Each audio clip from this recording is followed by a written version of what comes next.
aquí están todas estas ideas nuevas de que no es una audiencia pasiva que recibe, sino que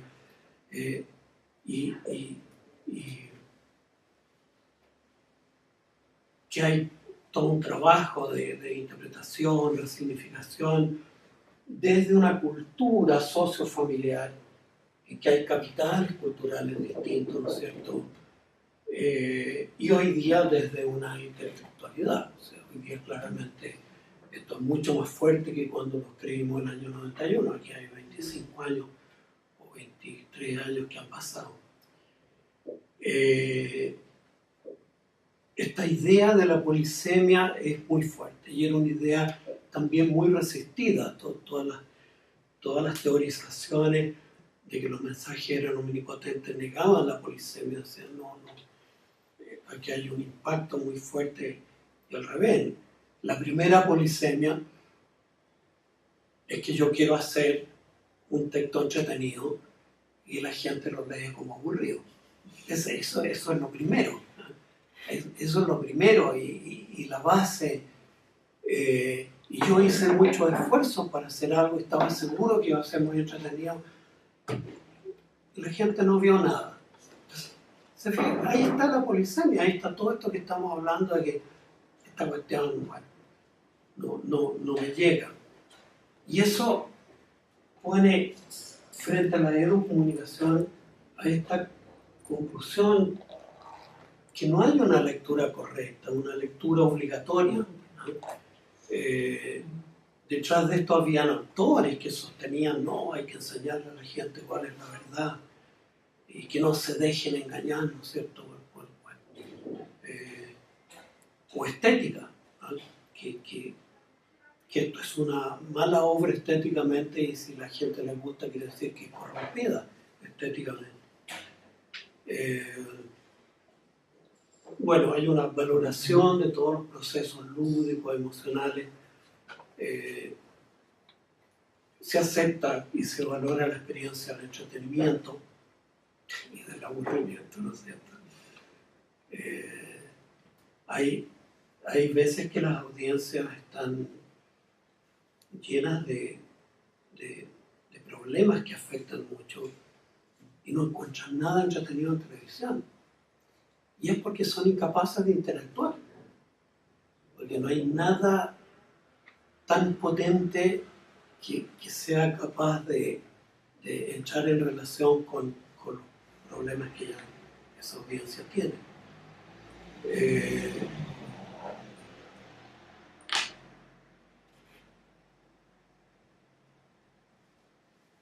Paso a este punto que es, yo creo, lo más tal vez interesante en este minuto.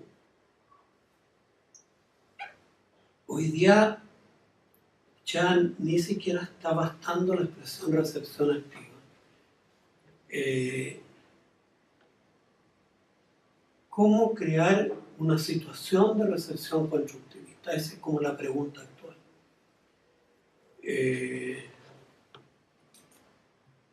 Por ejemplo, yo les decía antes, cómo desde el interior de los programas generar conversación familiar. O sea, construir los programas de tal manera que nosotros invitemos a la audiencia. Y eso es posible. Ahí hay creatividad y hay que ensayar, ¿no es cierto? En Brasil, en los 90, se hicieron estudios con gente de Brasil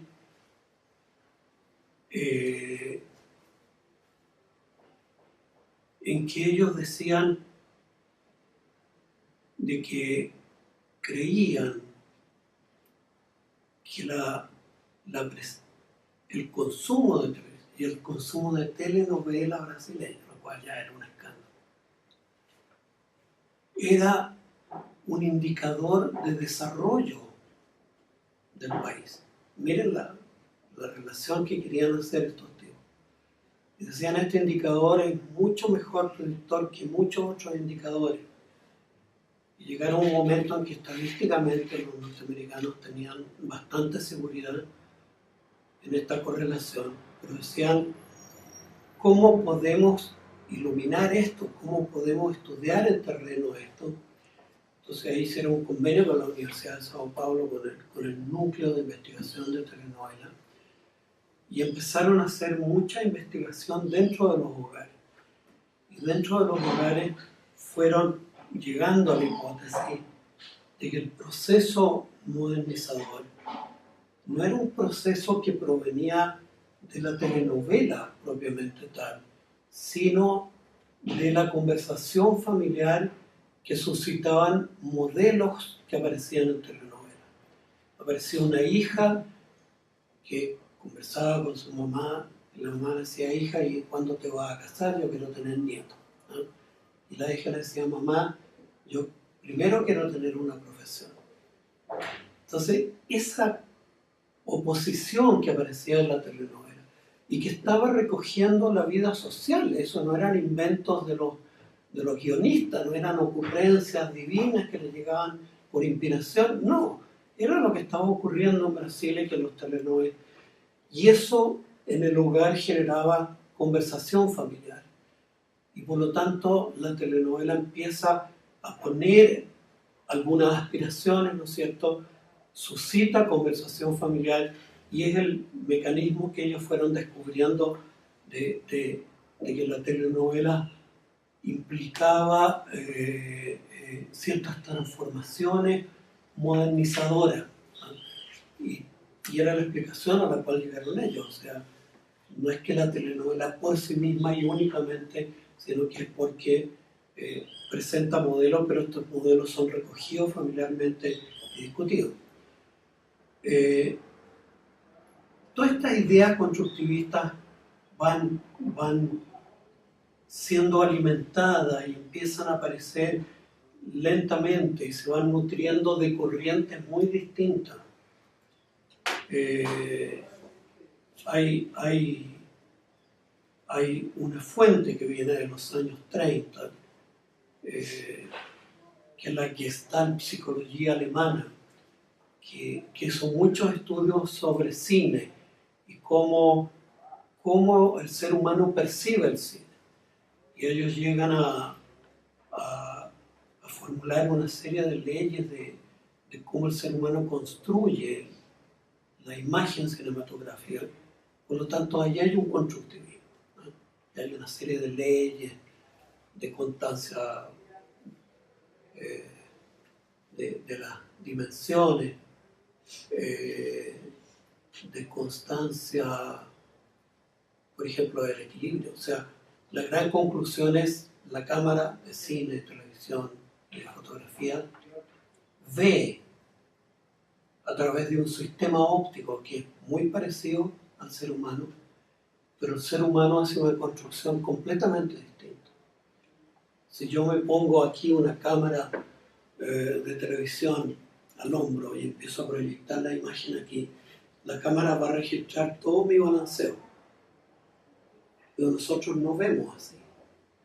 Cuando yo estoy caminando, yo no veo que la pieza se me mueve, ¿no? Yo construyo internamente una estabilidad en la imagen. Y así hay una cantidad de leyes que fueron descubriendo, por lo tanto, el ser humano tiene una capacidad constructivista que ellos en los años 30 ya detectaron y que han seguido. La neurobiología cerebral, aquí tienen un autor norteamericano. Miren esta frase: el cerebro es un sistema creativo, no es un sistema de registro, sino que es un sistema que, más que reflejar el entorno como lo hace una cámara, ¿no es cierto?, cada cerebro construye mapas de ese entorno usando sus propios parámetros y diseño interno, creándose un mundo único para la índole de cerebro diseñado de manera semejante. Esa es una frase muy impactante que hoy día se acepta, de que nuestro cerebro construye mapas. La expresión mapa cerebral es una expresión que se ha ido poniendo de moda y que dice: nosotros mapeamos la realidad, ¿no? Y construimos, interpretamos la realidad. La realidad no se nos impone excepto ciertos umbrales biológicos, ¿no es cierto? Si yo toco una plancha caliente, la biología me dice, tú tienes un umbral, ¿no es cierto? Pero en el resto de las cosas, nuestro cerebro tiene un campo de diseñar muy fuerte. Y frente a lo social es mucho más. Frente a lo social, ¿no es cierto? Y frente a las obras de arte, frente a la televisión, nosotros estamos permanentemente interpretando. Ahí tienen otro autor que ha trabajado más bien, Francisco Varela, desde la psicología cognitiva. El cerebro, más que un representador cognitivo de la realidad, es un perceptor, organizador de la acción para vivir. Ellos subrayan mucho esta idea de que toda información que nosotros nos interese es porque tiene alguna utilidad para nosotros o intuimos que tiene. Ellos subrayan mucho este aspecto pragmático en la percepción. Ahí van a estar citados la polisemia que nosotros mencionamos y los estudios de recepción ya en el lugar que iban mostrando cómo el consumo televisivo, bueno, todo esta otra vertiente del construccionismo semiótico cultural, es un aspecto más de construcción social, no es tanto el cerebro ni nuestras estructuras, sino cómo la vida social va permitiendo constatar que las personas van construyendo significaciones distintas donde el capital cultural es muy importante. Y es aquí donde yo creo que en los últimos años la neurobiología del niño ha tenido un impacto muy grande y ya está teniendo un impacto en la producción de televisión para niños. Y aquí hay un cambio que yo diría se opone mucho al conductismo, a la psicología conductista que ha imperado fuertemente en Estados Unidos hasta hoy, el día de hoy. Yo creo que sigue imperando, pero hoy día muy con interpretaciones. Pero la psicología conductista y las concepciones conductistas de la educación están hoy día, yo diría, más que cuestionadas, están realmente ya con teorizaciones muy convincentes. Por ejemplo, la psicología conductista tenía una imagen del niño como vacío internamente, era incapaz de decir el niño tiene capacidades internas. Entonces, este fue el gran principio que trabajó en clínica, en psicología, pero también en educación, ¿no? El gran cambio es que la neurobiología hoy día dice nosotros ya tenemos instrumentos para darnos cuenta que el niño tiene capacidades internas. Y esto lo podemos registrar con tecnologías modernas, ¿no es cierto?, de la imaginología. Y podemos saber la evolución del niño en sus capacidades y motivaciones desde su propio interior. Por lo tanto, está esta idea del niño con competencias internas, con capacidades, y necesitamos en la educación que el entorno familiar, cultural, se relacione con esas competencias, armar un circuito positivo de relación, y por lo tanto toda esta interpretación frente a la televisión dice una televisión que no es conductista y que toma en cuenta esta idea, tiene que construir programas en que el niño ya no está pasivo frente a la pantalla, sino que tenemos que relacionarnos con estas competencias que tiene el niño y que hoy día podemos saber cuáles son y podemos saber la evolución de las competencias en el niño. Por lo tanto, ya no es un programa televisivo concebido como un espectáculo para atraer al niño a la pantalla, ¿no? Sino que es un niño que quiere mirar porque dentro de la pantalla aparecen elementos que interactúan con sus competencias internas. Ese es yo diría, uno de los grandes cambios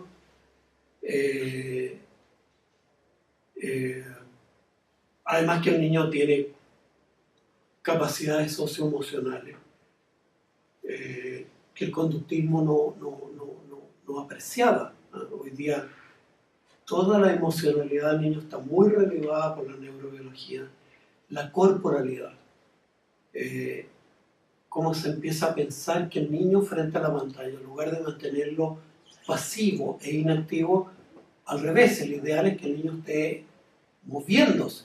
Y hay programas como Hi-Fi que están construidos en torno a eso. Es un permanente ejercicio musical que el niño hace. Entonces el niño no está perdiendo el tiempo moviéndose, como serían las ideas antiguas. Aquí está tonteando frente a la pantalla. Mire cómo mueve los brazos.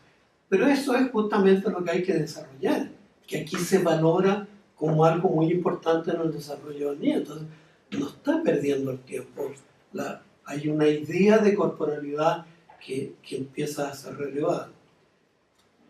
Por lo tanto, todo el desafío nuevo y el desafío para las comunicaciones, cómo producimos una televisión de calidad que tiene que conectarse con esta nueva imagen del niño, con estas capacidades internas, y cómo en la educomunicación tenemos que educar al niño para que disfrute este tipo de programas y se dé cuenta que el otro tipo de programa que no tiene estas características no es el programa valioso. O sea, aquí ya no estamos defendiéndonos frente a la televisión, sino que estamos tratando de que el niño aproveche y la familia y los padres tengan aquí recursos para recibir bien la televisión dentro del hogar.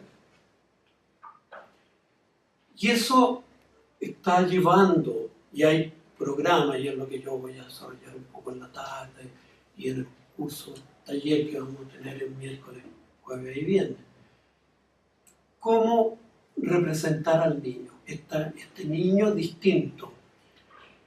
¿Cómo hacer que el niño que está en el hogar interactúe con estos programas? ¿Cómo hacer que el niño no solamente mire, sino que interactúe con la pantalla? Por ejemplo, se está ensayando mucho el relato con historias, que es un formato que Plaza Sésamo excluyó, porque habían otras ideas en esa época. Plaza Sésamo se hizo, y es un gran programa, pero se hizo con otras ideas. Y eso es lo que importa, darnos cuenta de los cambios. Plaza Sésamo se hizo con las ideas de mantener al niño mirando a la pantalla.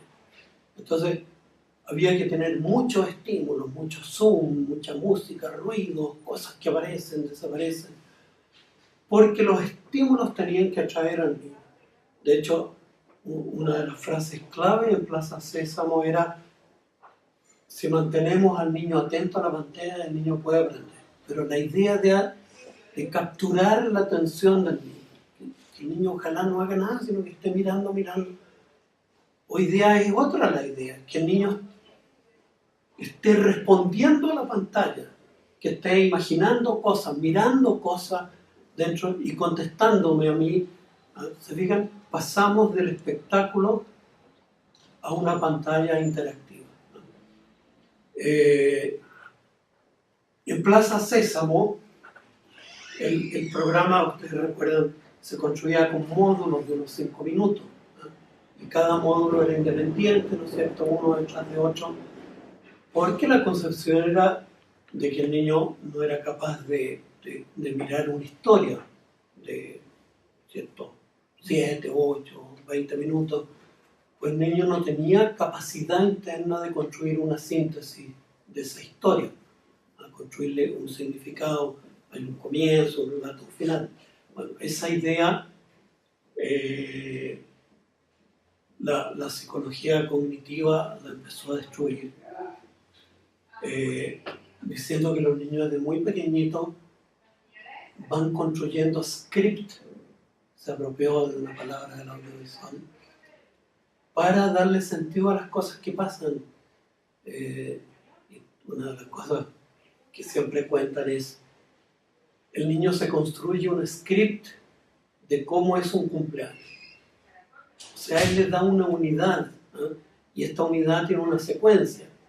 Primero el saludo, se le entrega el regalo, después vienen unos juegos, después se parte la torta, ¿no es cierto? Pero ellos construyen esta secuencia, ¿eh?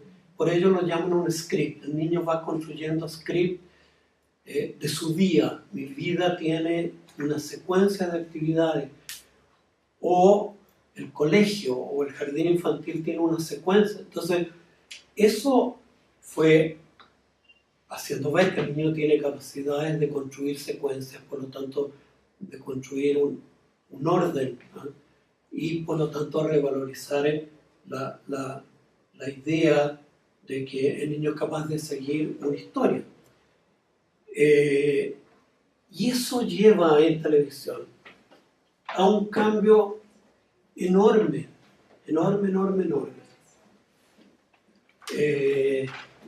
Yo tengo esta unidad que van a ser 7 minutos, 15 minutos, 25 minutos, y ahí va a haber una historia.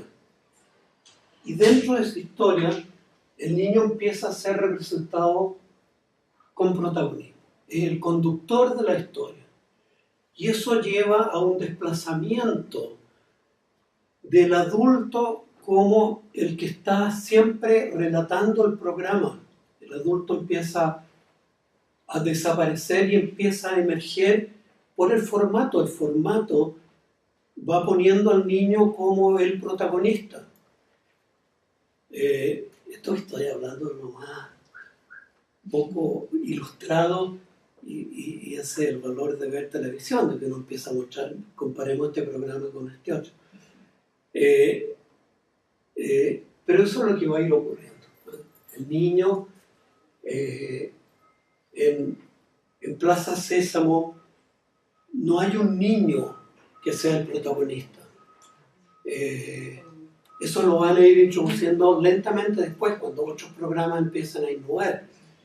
Si ustedes comparan Plaza Sésamo con Dora la Exploradora, un programa de nuestro siglo, ella es la protagonista, ella es la que invita a los niños a jugar, ella es la que invita y le dice, tenemos que tener esta aventura y hacer estas cosas, descubrir esto.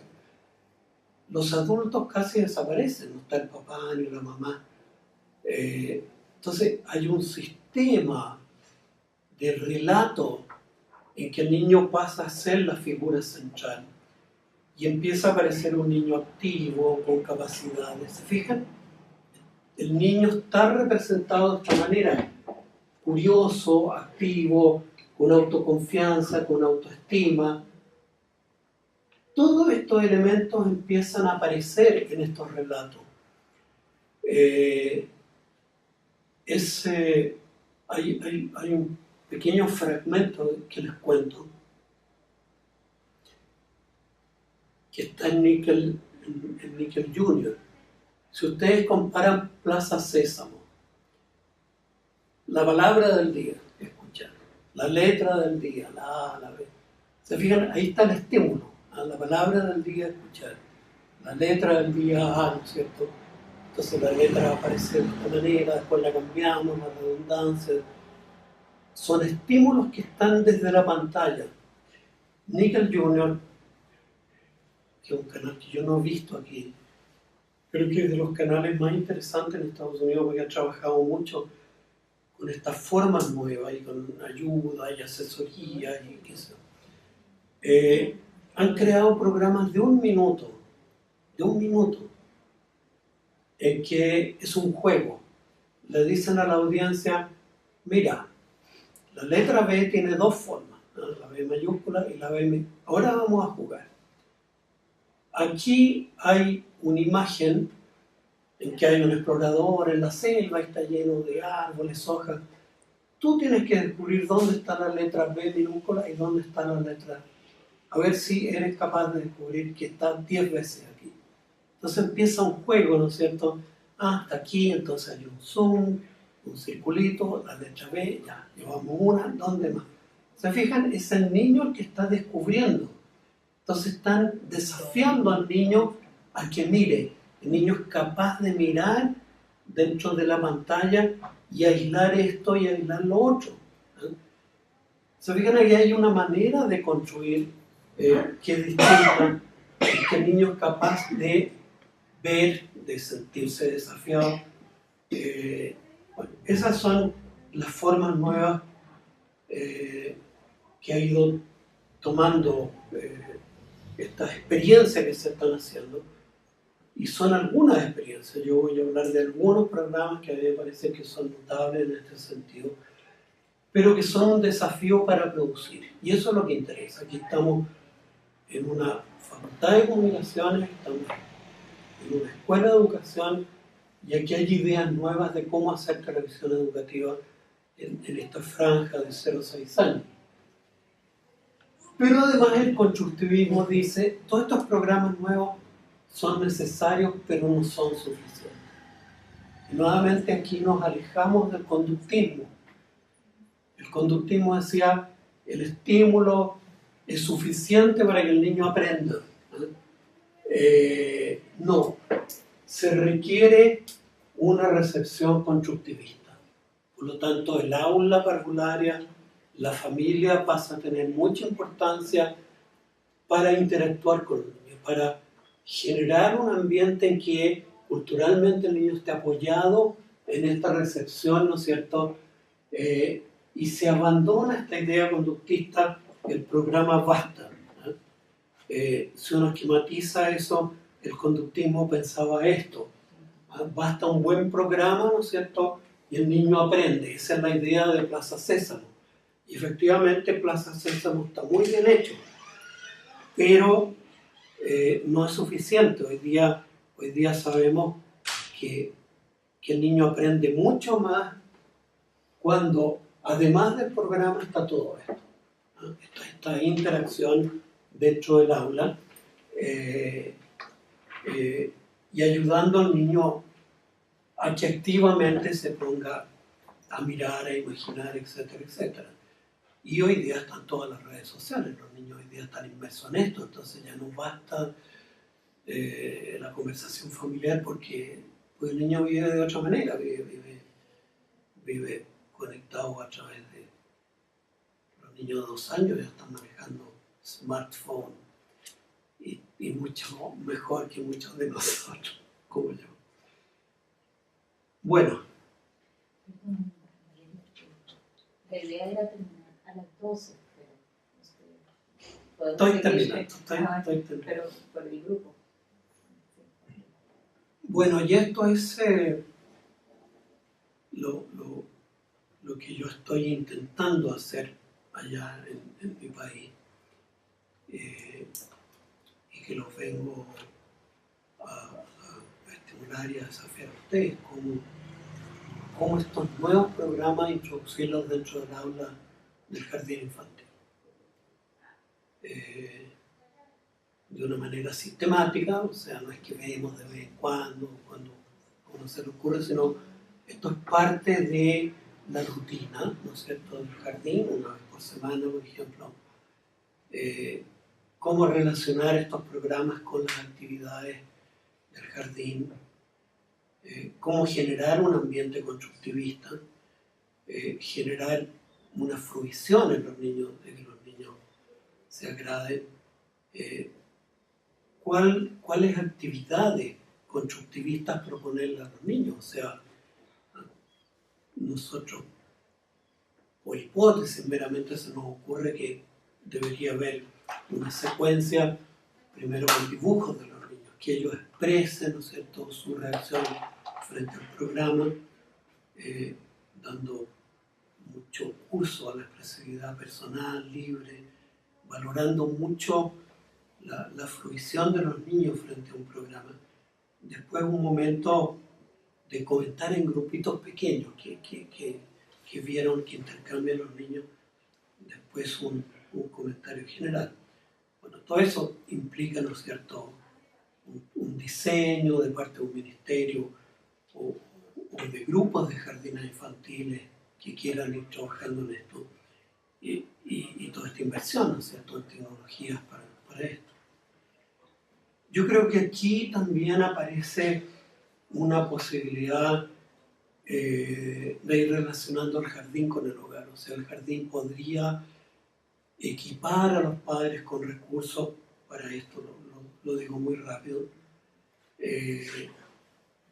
Si los padres no valoran la fruición de sus hijos con programas de televisión, hay un modelaje silencioso de que este programa no tiene el menor interés ni valor, que no alimenta ni es nutritivo para los niños, ¿no?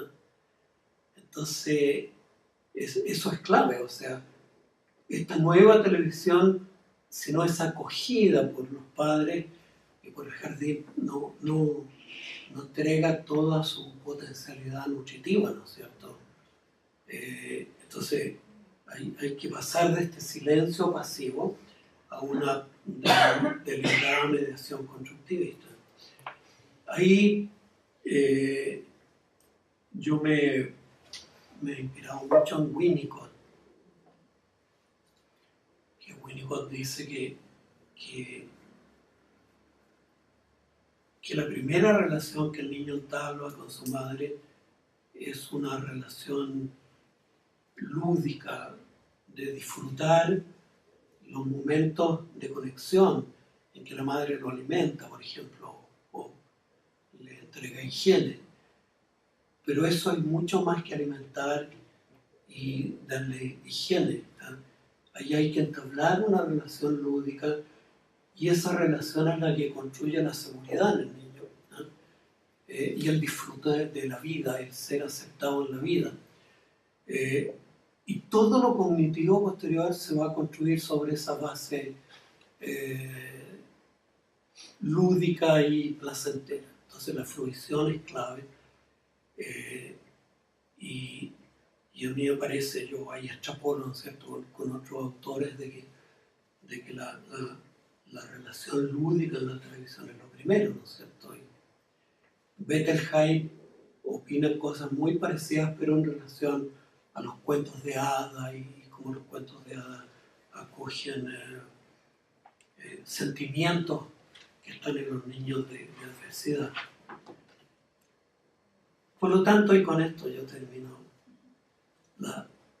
yo creo que en esta historia de evolución, ¿no es cierto?, de 3 o más décadas, uno va viendo que en este momento la educación, la educomunicación va adquiriendo a través de estas ideas constructivistas un sentido muy positivo de disfrutar con los programas. Esa palabra disfrutar adquiere densidad, valor, ¿no? Y además aprovechar formativamente los programas. O sea, los programas tienen elementos formativos interesantes, mucho más amplios que las ideas de Plaza Sésamo. Plaza Sésamo era un apresto a la escuela, suplir las carencias culturales, ¿no es cierto?, pero aquí es mucho más. Llegar a autoconfianza, tolerancia,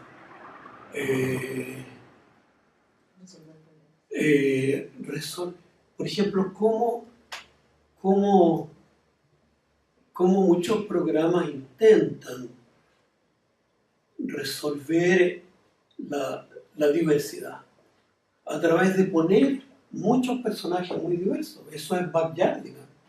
Backyardigan tiene 6 monitos muy fuertemente distintos, con colores muy fuertes, con figuras muy distintas, con capacidades de acción muy distintas. Ese es un mensaje para decir, somos distintos y cada ser humano es distinto. Uno es más osado, otro más tímido. Bueno, ahí hay un mensaje de diversidad, de tolerancia, de aceptación.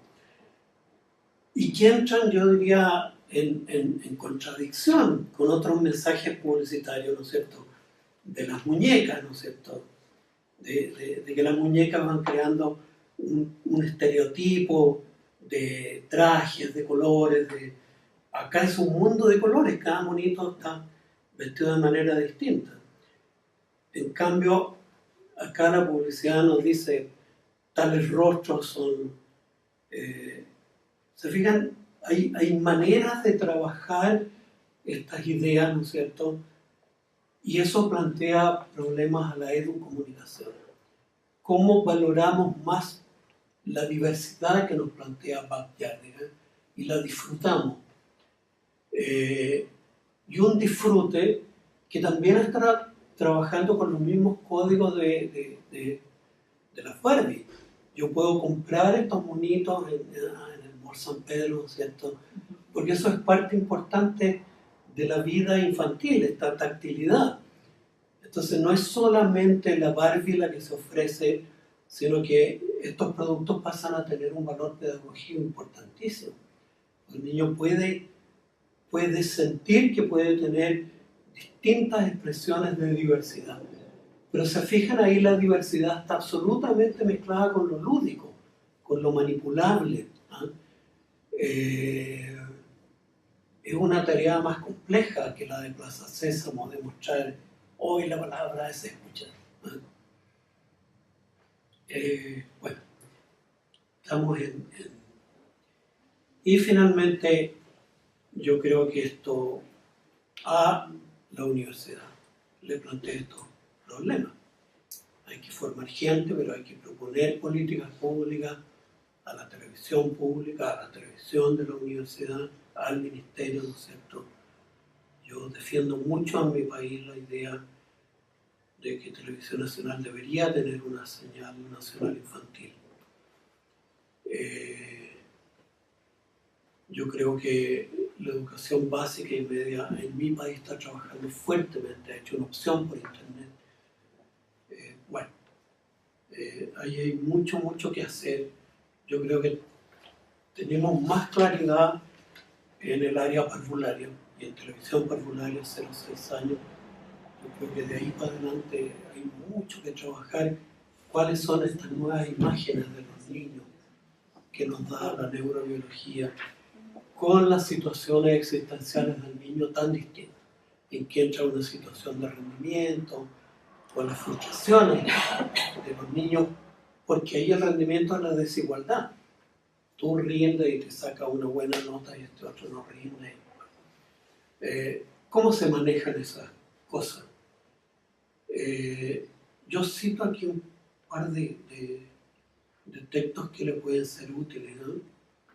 En Múnich está este instituto de televisión infantil y juvenil que tiene una revista que saca un par de veces al año en inglés y que también en ellos hay una evolución muy interesante de toda esta postura defensiva de los años 60. Hoy día ellos están nuevamente muy influidos por la psicología cognitiva y todo eso. Está esta revista española Comunicar, que es una muy buena, debe ser la mejor revista en idioma español. Está esta revista brasileña Comunicação, Educação. Cito ese texto de UNESCO que yo creo que se quedó a mitad de camino, porque es un currículum, y un currículum en la parte estrictamente curricular, estos son los objetivos, pero no es un manual de juegos. ¿Cómo yo con estos juegos cumplo estos objetivos en tal nivel escolar? ¿Se fijan? Ahí hay un salto gigantesco. Esto es muy abstracto, es muy distinto de lo que hemos hecho en América Latina, en que hemos trabajado mucho con juegos, con actividades. Ahí hay algo latinoamericano que la UNESCO no recupera. También ese currículum no tiene esta visión más constructivista. Bueno, y ahí están estos textos que yo mencioné ahí, que que han sido para mí fuentes de alimentación muy grandes.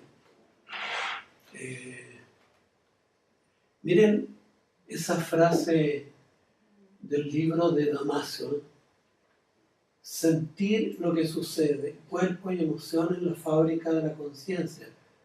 Esas palabras del título del libro están absolutamente en oposición a todo el racionalismo europeo. Cuerpo y emoción. Todo el racionalismo europeo inspirado en Descartes en Francia. El primer libro que hizo este señor se llama El error de Descartes. Que hay un tremendo libro de este señor, separó el cuerpo de la conciencia. Eso hoy día es insustentable en la neurobiología. Sentir lo que sucede. Él tiene una frase fantástica, son esas frases, hay palabras, pero que son una explosión de densidad. Él dice: la conciencia comienza como un sentimiento, no está disociado. Y eso que es muy fuerte en los bebés, que tienen nada más que sentir que tienen hambre, sentir, pero no decir con palabras tengo hambre, mamá, sino que sentir y expresarlo corporalmente. Expresarlo a través del llanto, sentir en cuerpo y emoción en la fábrica de la conciencia. Él dice: en toda relación que nosotros tenemos en la vida, siempre hay una base emocional de la cual a veces no nos damos cuenta. Y eso, en el lenguaje audiovisual, del cine y de la televisión, es fuertísimo. Yo he trabajado mucho en eso. O sea, 10 años haciendo pruebas con audiencias y que la audiencia te dice frente a un conductor de programas de noticias: yo no sé por qué no me gusta. Y no saben nada de él, nada. En cambio, yo no sé por qué a este señor le creo. O sea, la credibilidad, la confiabilidad pasa por una relación emocional, no por saber el currículum. Después sabrán el currículum. Entonces, estas relaciones emocionales, y eso es porque nosotros tenemos un sistema expresivo muy fuerte que es el cuerpo y el rostro. Hay un semiólogo argentino que murió hace muy pocos meses atrás, Eliseo Verón, y él hablaba del cuerpo significante. En el audiovisual es el cuerpo lo que significa, mucho más que las palabras. Y ahí leemos atracción, repulsión, simpatía, antipatía, agrado, desagrado, identificación. Bueno, eso es el primer lenguaje de nuestra vida y que lo mantenemos en nuestra vida cotidiana. El niño se comunica así, la madre se comunica con el niño así, en sus primeros. Después se aprende a hablar, después empezamos a aprender todo esto, pero eso se mantiene en nuestra vida. Todas las relaciones de emparejamiento son gestuales y emocionales. Entonces, eso posteriormente lo vamos elaborando, le ponemos palabras, ¿no es cierto? Ese es uno de los tremendos aportes que ha hecho Antonio Damasio. Este otro Varela, Francisco Varela, que ha trabajado en Europa y en Estados Unidos. Miren el libro, miren el nombre en inglés: La mente encarnada, corporalizada. Lo traducen al español de cuerpo presente. La percepción, el perceptor actor en el mundo. Él dice: nosotros siempre que percibimos algo es porque tenemos alguna finalidad pragmática y lo existe mucho. Y en este otro libro, escrito por un francés, ellos insisten mucho en cómo nuestro cerebro es un almacén de percepciones culturales.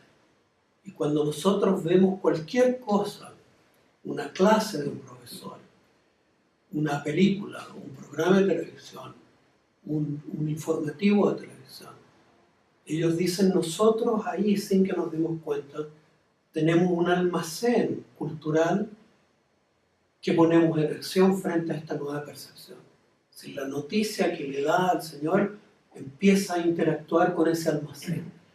Y ellos dicen, nosotros tenemos, probablemente cuanto adultos, una elaboración de la percepción en que un 75% proviene de ese almacén anterior y apenas un 25% viene del exterior y nosotros construimos unas cintas. Aquí hay una idea completamente distinta a la idea de 30 años atrás, de que yo desde fuera le impongo un significado.